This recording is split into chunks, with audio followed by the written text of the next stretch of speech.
Hi, welcome here at feelingTERrific. I'm happy that you clicked on this video. In this episode, I will talk with my beloved colleague, Alia Khattab. Alia is the one who hired me into ServiceNow, and for that, I'm really grateful. We will talk about leadership, but also what the personality has to do with it. Also, we will talk about her experience. We will also talk about having prejudices, but also how you can, or how she, um, dealt with them. And I hope you will enjoy this authentic conversation.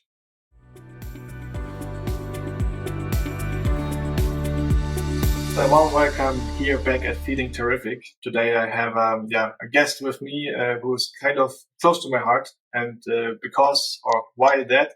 Because she has kind of an interesting philosophy: hire for attitude and train for skills.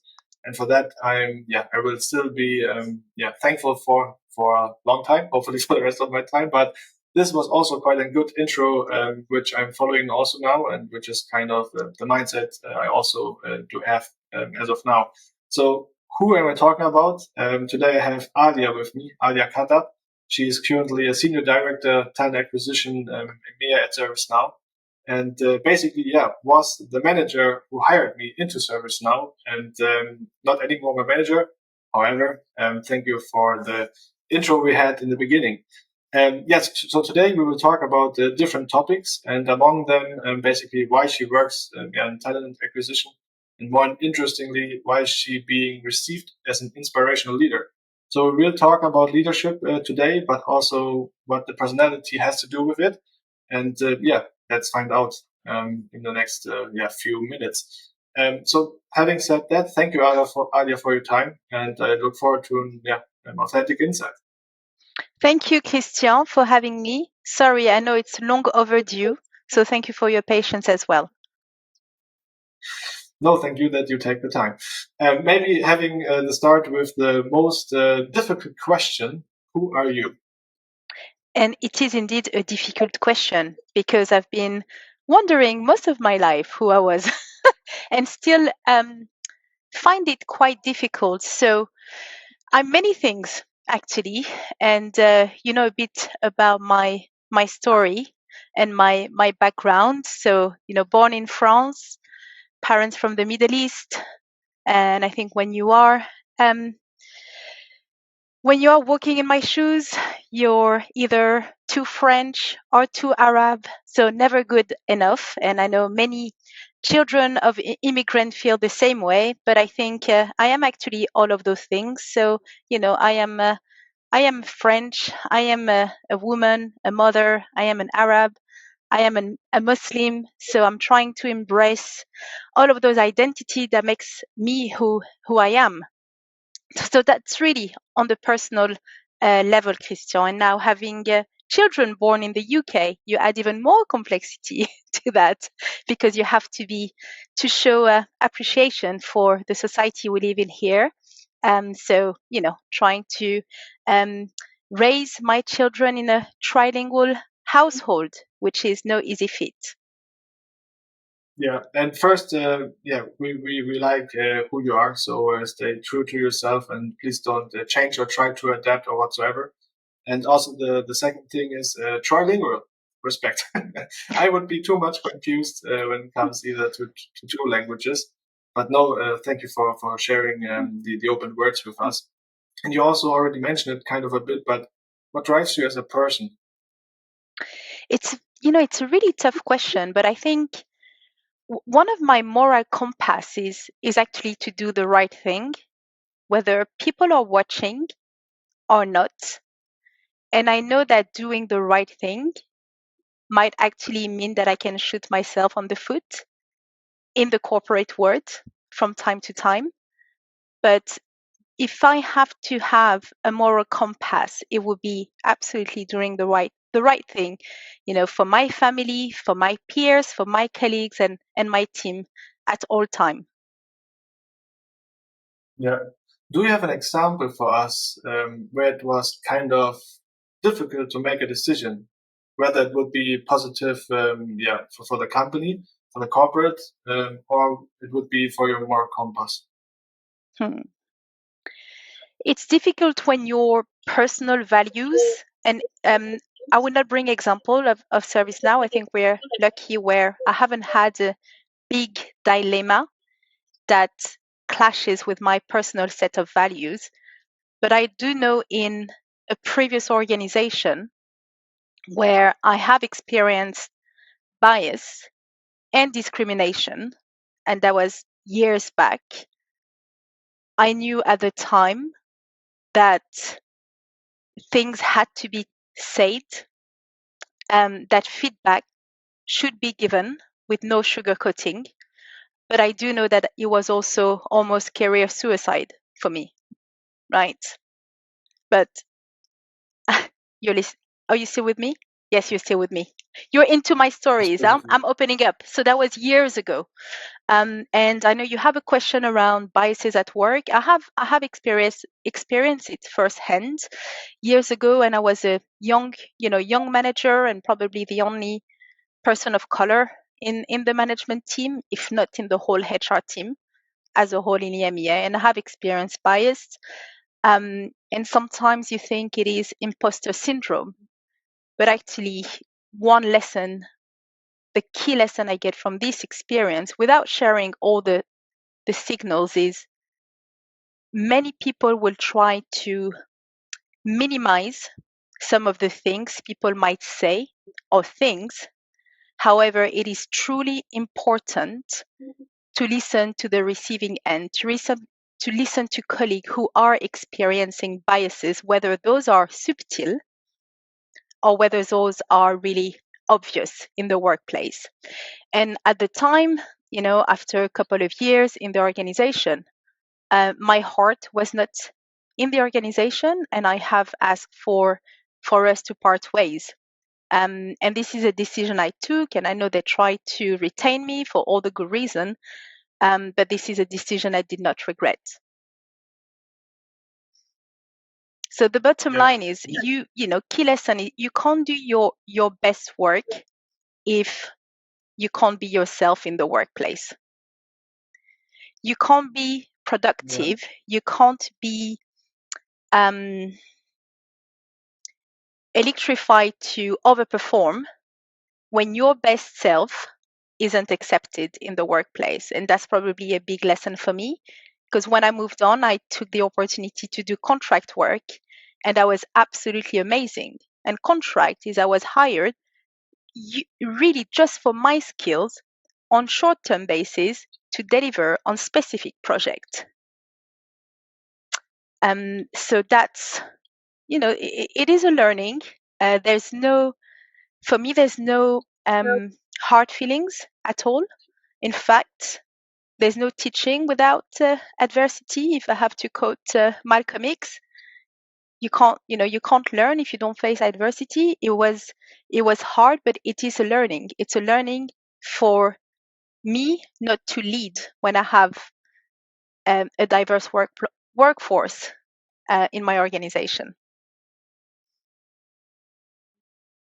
Yeah.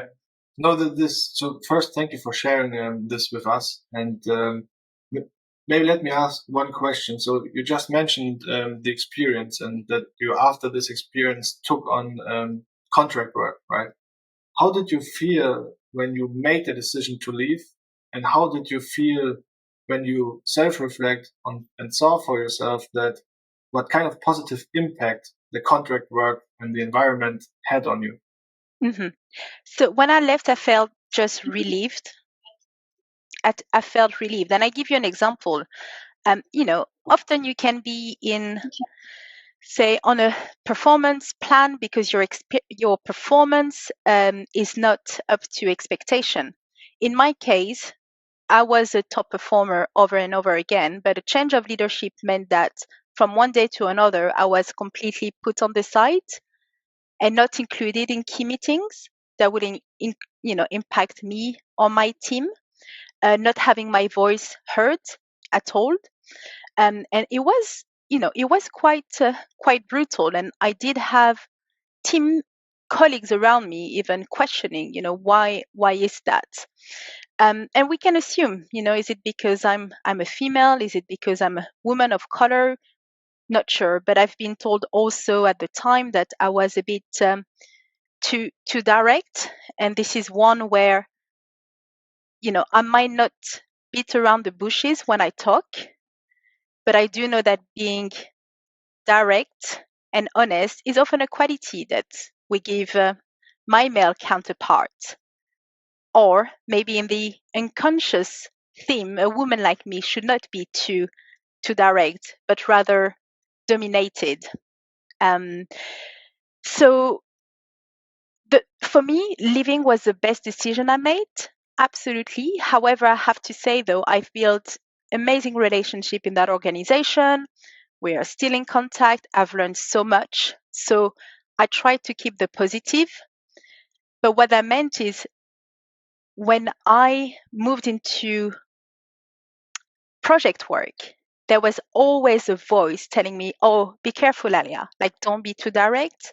Are you going to that interview, Alia? Are they going to accept you for who you are? And I've had people telling me, well, maybe, you shouldn't have a LinkedIn picture if you're looking for a job.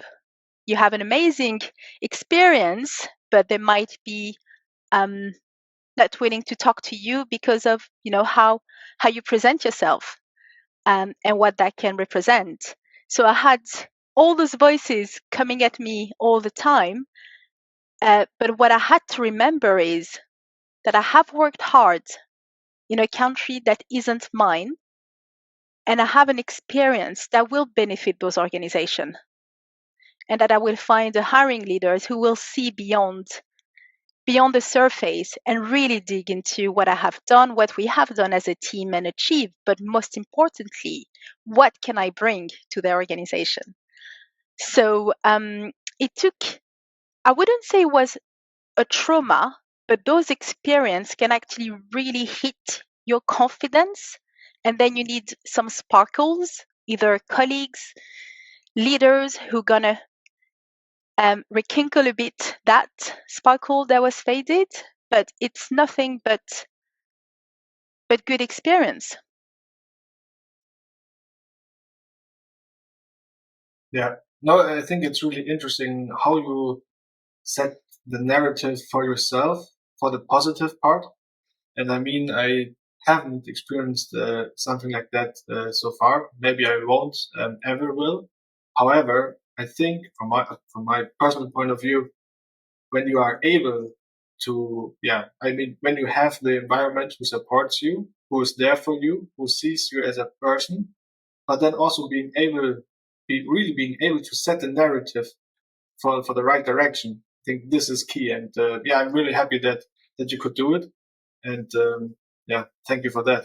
And I think it's also a great shout out for all the hiring managers out there to, yeah, not just have a look on the CV, on the skills or whatsoever, but because behind there is a human, right? And it's about about the person per se.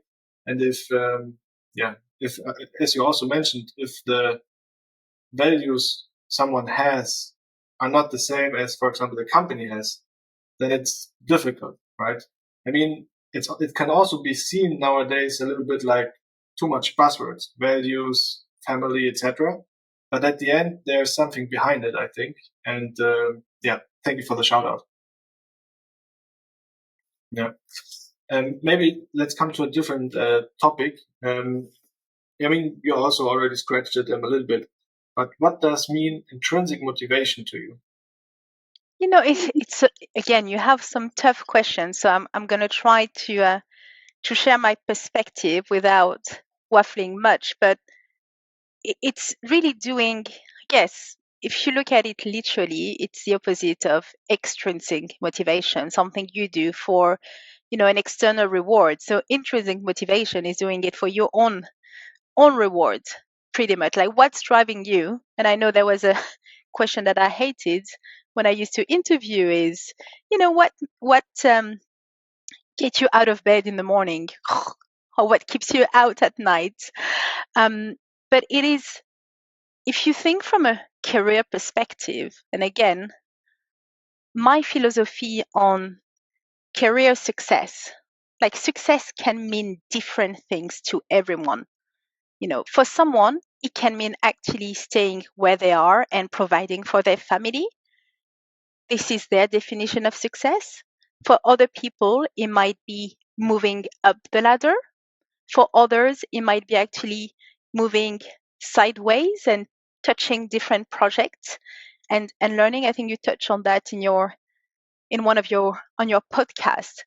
I think for me, I knew when I came to the UK that I wanted to have a career in talent acquisition, in in-house recruitment, that I wanted to learn, that it will take time. There's no shortcut to success, but I knew where I wanted to go and that I will take. So I will decide where I want to go. So also there's a plan, and then you have to commit, and then you have to take step, incremental step, so that when the opportunity arises, you are ready. In a way, you're creating your own luck. However, I do think that there is also luck that can play with hard work. That's another topic of discussion. So it's deeply looking back at what are the things that you enjoy doing at work and where do you want to go. And I wanted a leadership role in talent acquisition. I had it. Then I went back to an individual contributor role because I knew that I would gain more taking a step back. And indeed, I took a step back to take 2 steps forwards, if I have to use that analogy. And sometimes people just focus on title. They don't focus on the growth and the learning you can get from, say, a different industry, from joining the defining enterprise software company of the 21st century. Shameless plug here for ServiceNow. When I joined ServiceNow, I went back to an individual contributor role, but I was completely sold out on the future of this organization. So don't think job title, think learning, think about the step that will allow you to grow, whether it is stepping into a different industry, whether it is working for a high growth company, whether it is covering different regions and country, or learning from amazing leaders who can support you in this growth. Yeah, I hope that answers your question. No, it does, and thank you for that. I mean, you really made a good point, right? Because the thing is, when you have kind of, I mean, as you mentioned, every person is different. And for example, in your example, you took a step back, but then 2 steps forward. And I think if someone is, for example, just having a look at the LinkedIn profile or CV or whatsoever, they kind of just see the obvious steps, right? I mean, not necessarily steps, but stations, or however you want to name it. And then, but when you really dig deeper and ask the question, the why, it's really interesting because, for example, for you, you had a totally different focus on your mind or thinking on your mind, where it does really make sense to make this step to gain something else to be better for whatever comes. And this is, I think having this ability is kind of crucial when it comes to, self-development or progress per se in the future, or especially nowadays. But it's not just about getting up the ladder, but having. I mean, you also already heard of it probably having a career portfolio instead of a career path. So I really like this wording and this mindset. So being open-minded is good. Yeah. Absolutely, going beyond the title, and but it goes back to your why and your personal statement and goals. So I know we'll touch on executive hiring in a minute. I do have some examples of great leaders who might have seen ServiceNow as a step back opportunity, but who are actually seeing that that small step back is actually 2-3 step forward in terms of growth, revenue, development, opportunities. Yeah. But before we're coming to that, as you already kind of teasered, maybe another question in that regards. What role does attitude play when it comes to, for example, also bias or prejudices, but also when it comes to intrinsic motivation and all the things we just talked about? So you know me, I do rate people very heavily on the emotional intelligence, way more than the intelligence itself. So for me, EQ is really the barometer for great talent. Absolutely. Because you might not have all the skills. Skills can be learned. And again, it's going to sound so cliche, but it's how does your team come together in time of adversity? And it's also a big test for any professional is how do they work under increasing pressure? How do they work when the wind is sailing in another direction? How do they collaborate? What kind of attitude do they get? And by the way, I'm by no far no perfect, Christian. Like I know myself.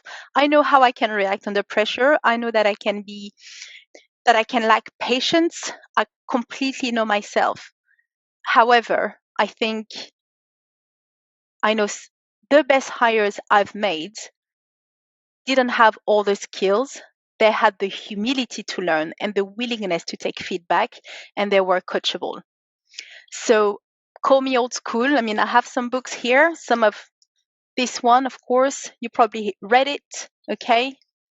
All the chapter on character is brilliant. And this one as well, if you haven't read it, Grit, Angela Duckworth. Um, you can have those books when you come next week in Staines. Perfect. Yeah, absolutely. And grit. So why passion and resilience are the secrets to success. So I think if you read those books, you'll really see what makes the difference between, a performer, top performer, average performer is not just the skills, it's pretty much the will and the grit. Again, those are all references, but I'm a true believer that coachability, growth mindset are key to success today. Yeah, no, definitely. And I think maybe from a peer perspective, right? When I interact with colleagues and so forth, what I also really appreciate is when someone is open-minded, as you mentioned, coachable, but obviously from a peer perspective in a different way. But who's someone who's not very kind of limited to just their point of view, but really open to have this kind of discussion and maybe also to be open to new perspectives. And I think this is also, added what you said all about. So, yeah. But the good news is actually there's a lot of talk about growth mindset, but you can cultivate it. You can absolutely, I think some experiences in life make it easier for you to adapt to change.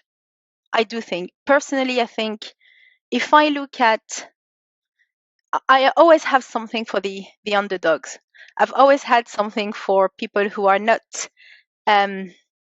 who might seen as doomed or might not have all the keys, the social keys to succeed in life, but who go above and beyond. And I think coming from a family of immigrant as well, if anything, they teach you, an immigrant doesn't have anything to lose when they come to a country. In fact, a lot of them have lost everything, but they have everything to gain to rebuild their life. Everything to gain. And I do think some experiences in life, whether you are coming to a new country or not, can actually be a great foundation for you to cultivate that growth mindset. Yeah, no, I totally agree with you. Would you say that also, that gratitude is also something which comes into play in this, scenario? Well, absolutely. I mean, if this is a question, absolutely. Yeah. Being grateful. I mean, I'm not a fan of comparative optimism. Yes, you'll always have worse case than your case. And I think when you experience tragedy, yes, you can always find someone else who But I think it's so important to accept as well how you feel at the moment and not try to minimize for the sake of, showing growth mindset. I think it's really important to look into the mirror, and I'd rather have it, one of my team who say, I am really upset that didn't go well, and then work on a solution. But to undermine or try to suffocate feelings is also not the right. Maybe this is a French in me. Like we are the specialist in, revolutions and saying it as it is. Maybe this is a French in me, but feelings have to be accepted, and then we move on. And then it's okay. This is what you can control, what you can't control. Show me what is a way out of it. What's the alternative? Yeah. No, yeah, interesting. And I think what I've also, I mean, we didn't have that much time working together as a direct report, but nonetheless, I really appreciated the time we had. I think it was much more valuable, yeah, based on it. But to be honest, I don't know how to make the bridge now to another topic, but I will make a hard cut. Are we done? No, we're not done. The best is yet to come. No, but thank you for sharing your thoughts so far. You mentioned it already in the beginning a little bit, but how or why did you end up in TA? What was the thinking behind? So I did a PhD in recruiting. No, I'm joking. There's no such thing, not yet.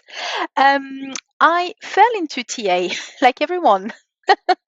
I hope now people see recruitment as a genuine career path. I don't even know if there's any module at university under HR that talk about.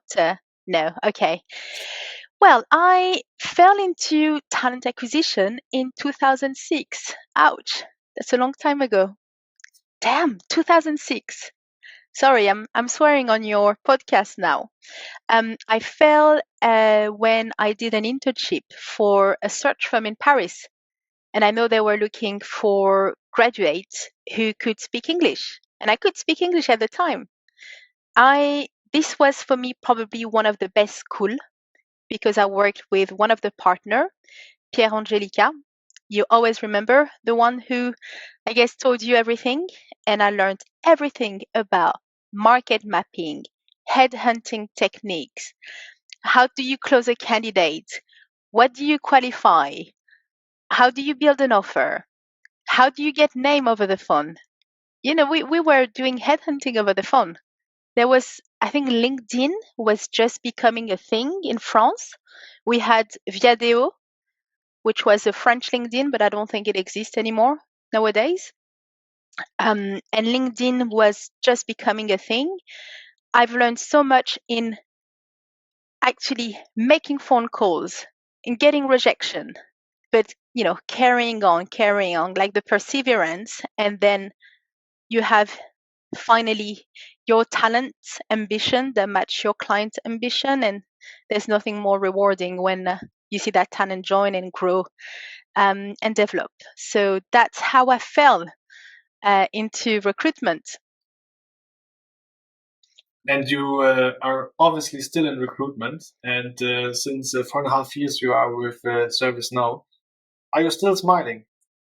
Yes, I love ServiceNow. And I promise no one paid me for me to say that. By far the best company I've worked for since What is 2006. that? So here, my pitch, when I used to do executive hiring, I would always sell the 4P to executive candidates. So the P for purpose, completely bought into the purpose of making the world of work better for everyone. The P for our platform and its capability or product. The P for the potential. I mean, when I joined, we were, 15,000 globally, I think. In EMEA, we would have been, can't even remember, but headcount growth has been incredible. So 4P, I'm going to share them again. The platform/product, the purpose. Now, the purpose is number one for me. I really need to to buy into the purpose of leaders, companies, the product, the potential, and the P for people. Those 4 Ps are just, I think, ServiceNow has evolved as an organization. And I feel like I've grown so much personally and professionally with ServiceNow. And thanks to ServiceNow, it's part of my life. Now, my husband think I'm workaholic, so I'm trying to be as good as a personal at home than professional, but I've learned so much. I feel nothing but incredible gratitude and luck for the opportunities I've been offered in this company. Yeah, no, I think you also mentioned something in the beginning that the values you have are also the same or aligned with what ServiceNow has. And I mean, having the possibility that this is the case for everyone, for every company, for everyone else. This is something rare, and I wish everyone the same, because I think this is something which is a good foundation for success, and success can mean everything, as we learned. So It is. I'll just add on that. We're not perfect. Huh? There's no such thing as a perfect organization. But what we have an ability to admit it, that we're not perfect. We have an ability to say, actually, we're going to be on that journey. Takes diversity. We're going to be on that journey. It's not going to be a sprint. It's going to be a journey. We're committed in the long run. We're not going to do short-term actions to just increase our brand. So amazing companies, we're not perfect, but we all have, and when I say all, it's not just the leadership. I don't think only leaders are custodian of the culture. Everyone in the organization are custodian of the culture. We all have an opportunity to make it work even better for us. That's what I value the most. Yeah. And you also already mentioned that basically for some people it was also being seen that your step or your move to ServiceNow back at the time to an individual contributor role was a step back. But you also already mentioned that it was a step back, not necessarily, but objectively from the outside, and for you not. But then you took 2 steps, forward, right? So the question is, how did the experience, the individual contributor experience, with also included the executive recruitment part, how did this shape you as a person, who you are today, but also when it comes to your leadership perspectives? So I think coming from the field and the trench helps you as a leader, because you do understand the pain point that your team is experiencing. So it's nothing but, I feel, a plus. If you're too far removed from the reality of the field, then you lose touch with the reality, and then you might struggle to support your team. This is my personal philosophy. And if you look at our sales leader, they get on calls, they get into the detail. I don't know any sales leader who's completely removed from client conversation. And if I have to give an advice, is actually, I was thinking about it. Do check in with candidates. If you're a TA leader, why don't you jump and try to close a candidate? Why don't you give a call to someone who might not be completely bought in and help your team close on an offer? So ways for you to keep a foot on the ground, yet empowering your team. But if you are completely hands off, then you might not even get the trends, the new trends that are coming our ways, right? Whether it is trends on, we've seen the great resignation to the great attraction to the great hesitation. We went through quite 2 years that have been quite eventful in the world of talent. So I think coming from an individual contributor role at ServiceNow, although I was not worried, but you always think, will the team accept me? And they have.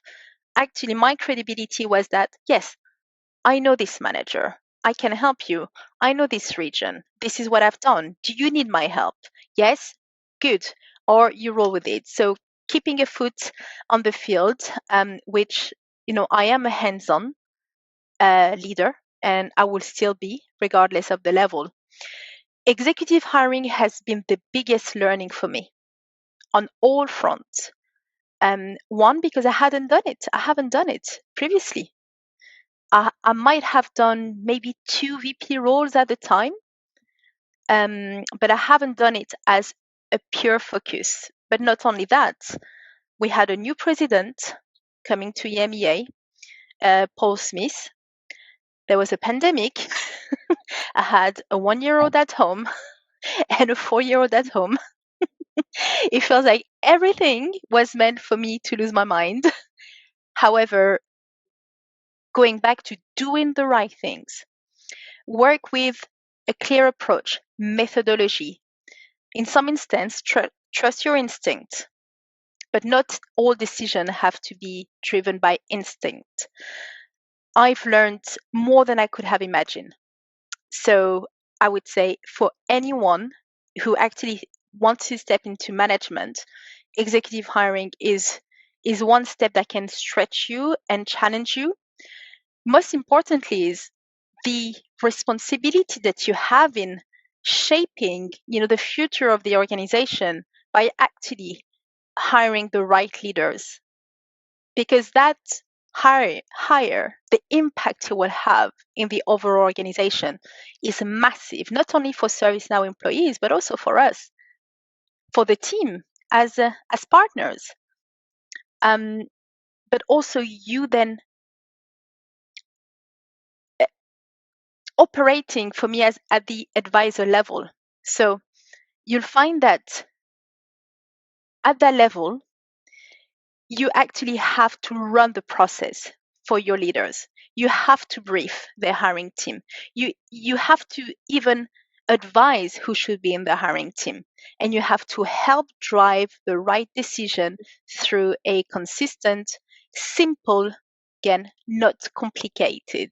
You don't want to overcomplicate a hiring process at that level. Simple, focusing on the right outcome and impactful hiring. So that was an amazing experience. More than 2.5 years. Absolutely loved it. I still keep an eye out. I know Charlotte is doing an amazing job in EMEA, but this can be stressful. So it's not for the heart fainted. It's not, but it's a lot of learning and a lot of reward. Yeah, I mean, if this wasn't a pitch for the role, I don't know. But when you talk about executive recruitment, I always have to think about the conversation we once had,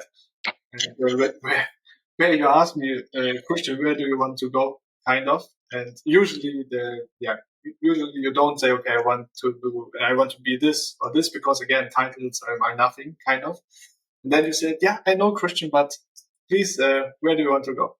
Then I said something like, maybe a team lead or a manager, and then the other way around, executive recruitment, and then also the manager or whatsoever. And then the response you had was the best one I heard so far in terms of reacting on my thoughts. You were laughing. You were laughing, and you were saying, Christian, so something that you weren't saying that, but you were like, Christian, are you crazy?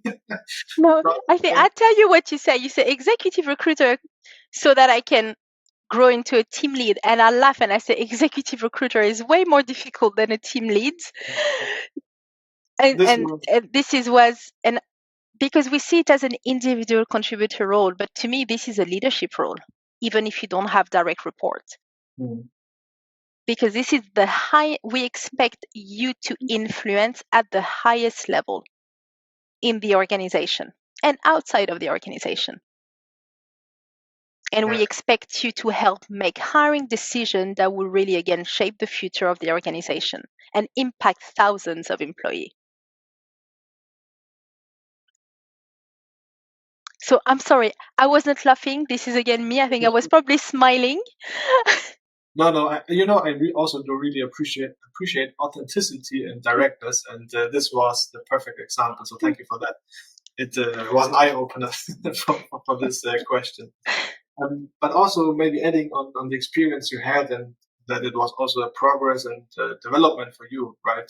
So if you switch now to personal development and add on it, um, how are you dealing with self-doubt compared or within personal development? You mentioned also already a little bit, but if you can dig a little bit deeper into that.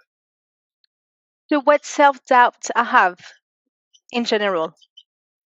Yes, so not necessarily what self-doubt you have in general, but for example, when it comes to personal development, you might come across, for example, what you also mentioned in the beginning, that you think, okay, am I good enough or something like that, right?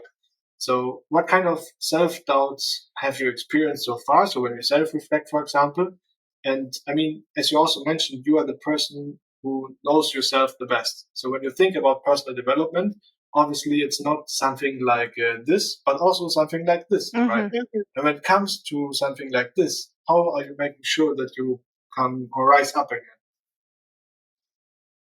again? You know, so I will try to be as humble as I can when I reply to you. I think I do have self-doubt from a professional basis is, oh, would I come across as credible? You know, English is not my first language too. Okay, Christian, and the way I communicate might not be seen as mainstream. I know for a long time I used to look younger than my age when I was a young people manager. And I remember people coming in and going to my colleague thinking she was the people manager with, with, with assumption. I'm not sure whether those assumptions were biased. So um, I I did have self-doubt. I don't know if it's a maturity thing, but now I'm thinking, you know what? It's okay if I struggle with a task, and if it's okay if we allow for honest mistake to happen. It's all a learning, and you'll find that I'm sure even our CEO has have self-doubt in some instances. I don't think I would be in a place where those doubts will completely disappear from my life. They are here to stay. So it's learning to work through that. But yes, when I have self-doubt, if I have to speak in public, I prepare myself, I breathe, I think about my family. I do have some things that help me relax a bit more. I think about something that makes me happy. I think about, the basic things of having healthy children, um, and a healthy husband as well. And that makes me just put things into perspective. Yeah. No, I think this is also a really good thing. Seeing or taking things relatively, right? Yes. So that also, yeah. I this also grounds someone, and then also when you are grounded, then you take it with the right perspective. So this is a really good shout out. I'm wondering, how's your learning curve and mental roller coaster at ServiceNow looking like? And the question, do they depend each other? Sorry, Christian, can you repeat that question? Sure. So the question is, how's your learning curve and mental roller coaster at ServiceNow looking like? And the It's question or still, the it's still, it still is, huh? yeah, So I feel like I'm always starting. This is the beauty of this organization. Again, you evolve with the organization. If you look at what Sarah Tilley has built in a year time, it's incredible. New TA operating model. We're now aligned by domain. There's going to be a new diversity strategy. We're going to have TA go-to-market strategy and priorities. So I feel like I'm learning all the time, all the time. That learning curve is ongoing, never ending. And sometimes it can be overwhelming, all the information, but it goes back to deeply where do you want to go, what's the most important for your team and the organization this year and beyond. But it's a never-ending learning curve. Yeah. No, no, no. Yeah. I mean, the thing is, when I think about personal development and also about the organization, I mean, of course, the organization provides kind of a framework for personal development. But for me, for example, it comes all down to the leadership. If the leadership is approachable, accessible, but also when they are not afraid of being the people or the person who they are, then it's this is the right environment, right, to strive and to thrive and also to grow as a person. Because at the end, let's be honest, a job is a job, a company is a company, but at the end, you are you, and the growing of you as a person is the most important thing, besides family and so forth, right? So this is a really good one. And it also meant, as we're talking about, people and kind of the mindset, right? So recently we had Ramadan, right? And you made a LinkedIn post where you made Ramadan more accessible for not Muslims, and basically for empathy and raising awareness of the purpose, right? The question is, why do you think this post was so successful received by the LinkedIn community? So I'm glad it was received, and I think there's been more acceptance towards different faiths at work over the years. And I do have to share a story. I think when I was starting my career in France, very posh search cabinet. And I do remember telling my boss at the time, oh, by the way, I'm going to be fasting for this month. And he said, what is that? So I had to explain, I will not be eating and blah, blah, blah, blah, blah. So sharing the very basic information of Ramadan. And I could see him panicked because I knew what he thought. He thought lack of productivity. Complete. I do laugh now. Going back, and at the time I did say, but don't worry, I will still be working and I still have the sourcing project for you, don't worry. But I could sense the nervousness that I'm going to lose 50% of Alia's productivity at work, which isn't the case because you don't get distracted. If anything, you might not have the same energy level, but your focus is so deep, and I tend to work more and deliver more in period of fasting. That's my experience. Although I don't speak on behalf of all Muslim, I have to say, okay, they will experience different level, but for me, it's focus, bam, bam, bam. All I do is work. So I think it was well received. Well, I'm glad it was really well received. I hope it was. It's an important month, and I think we should absolutely acknowledge all celebrations, not just Ramadan. We should so acknowledge Easter. We should acknowledge, and I don't want to miss out any celebration here, but we had Pesach. What's interesting over the last 2 years is Easter, Ramadan, and Pesach tend to happen roughly at the same time. So this is also a great reminder of interfaith awareness and how those celebrations should help us build bridge across communities. And coming from, as I say, I'm French and I love this country, but I know that culturally speaking, religion should stay at home. And I feel sometimes very lucky that in the UK, at least, you can celebrate and acknowledge that, yes, we're going to be fasting this month. And yes, we will be celebrating Eid in the UK Stains Office. I think our culture champion put up an amazing Eid celebration. So I think by actually sharing this, I hope that people will come forward and feel comfortable sharing their own experience, regardless of their faith. Yeah. No, I thank you for sharing your thoughts. And maybe one thought from my side why it was so well received is because it was not a lecture, it was an invitation, and yeah, this is my thinking, and an invitation to be better humans, basically, right? So really, thank you for that. I'm going It to. is. I have to say though, sorry. And by the way, we can, if you have more time, I can join the call slightly later. But when you do that, what I don't want is to be the representative of one faith. So I just also want you to be aware is when I posted about Ramadan, I do not pretend to speak on behalf of all Muslim. And I think I did mention that actually some Muslim might fast and some might not for personal reason.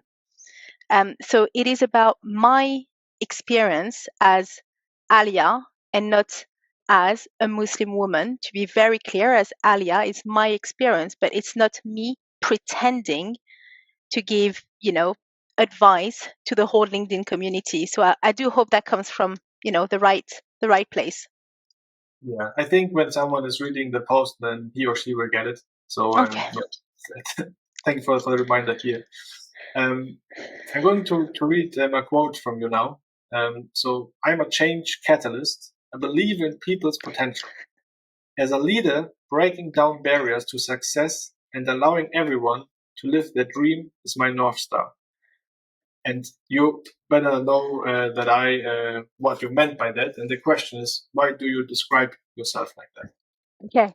So just know that this quote wasn't born overnight. It was weeks of work.